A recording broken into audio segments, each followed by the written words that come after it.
Selamat pagi anak-anak, bagaimana kabar kalian hari ini? Semoga kalian di rumah dalam keadaan baik-baik saja ya. Hari ini kita belajar tematik IPS tentang mengenal interaksi manusia dengan lingkungan alam dan lingkungan sosial. Materinya ada di tema 4, subtema 2.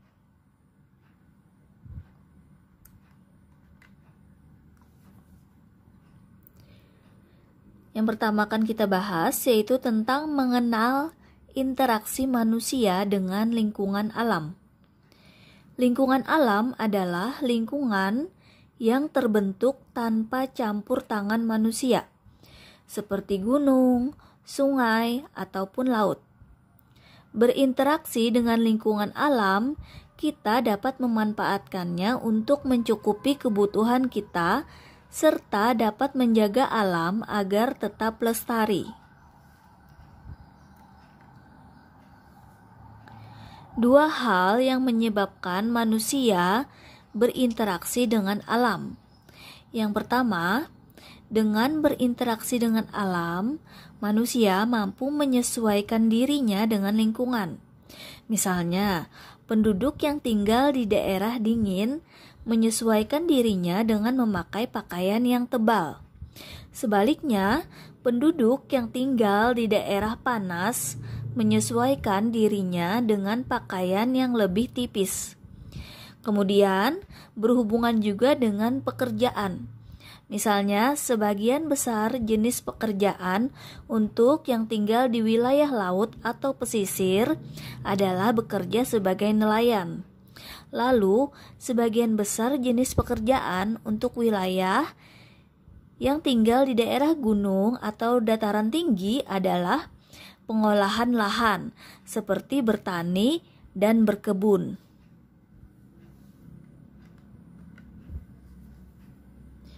Kemudian yang kedua, dengan berinteraksi dengan alam, manusia dapat memanfaatkan lingkungan alam.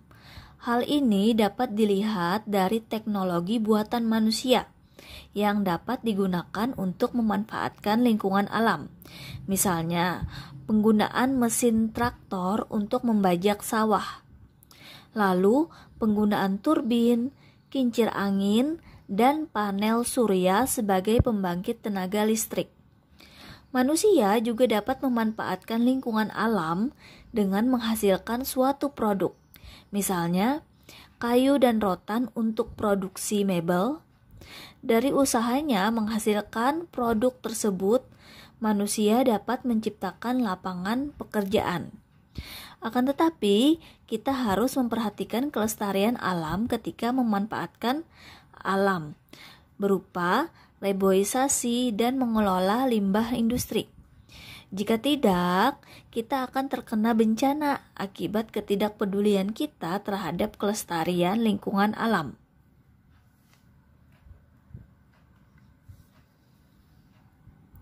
Mengenal interaksi dengan lingkungan sosial.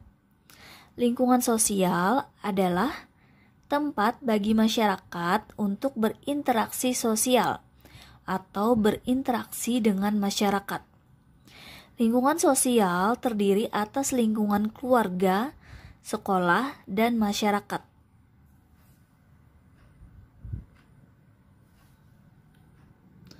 Lingkungan sosial terdiri dari yang pertama adalah lingkungan keluarga.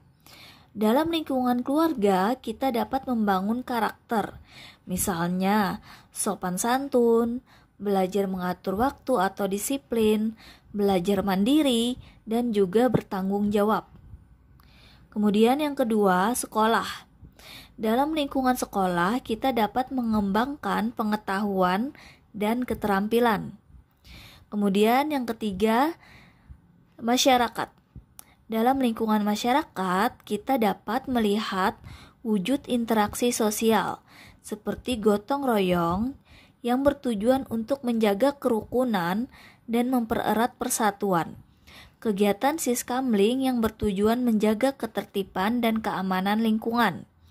Dan kegiatan musyawarah yang bertujuan untuk mengambil keputusan bersama.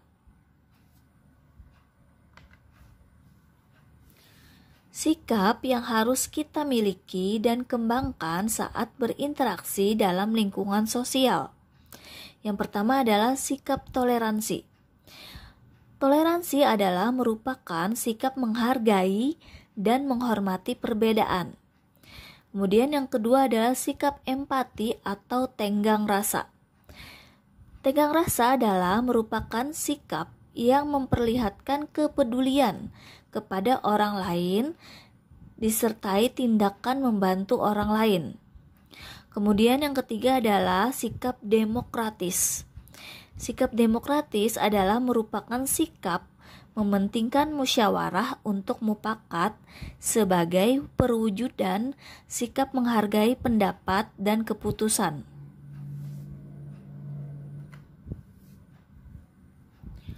Aktivitas masyarakat dalam pembangunan sosial budaya. Yang pertama, mengikuti wajib belajar 9 tahun yang telah dicanangkan oleh pemerintah. Yang kedua, mengikuti pelatihan keterampilan seperti menjahit, membatik, dan membuat karya kerajinan lainnya. Yang ketiga, turut serta dalam organisasi masyarakat.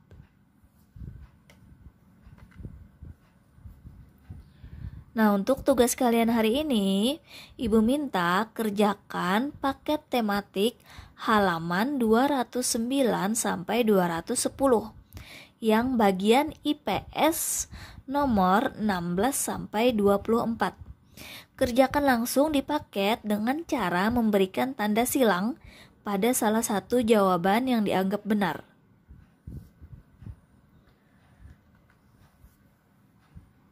Terima kasih ya anak-anak sudah mendengarkan penjelasan Ibu hari ini. Semoga kalian bisa mengerjakan tugas-tugas dari Ibu dengan mudah. Selamat mengerjakan.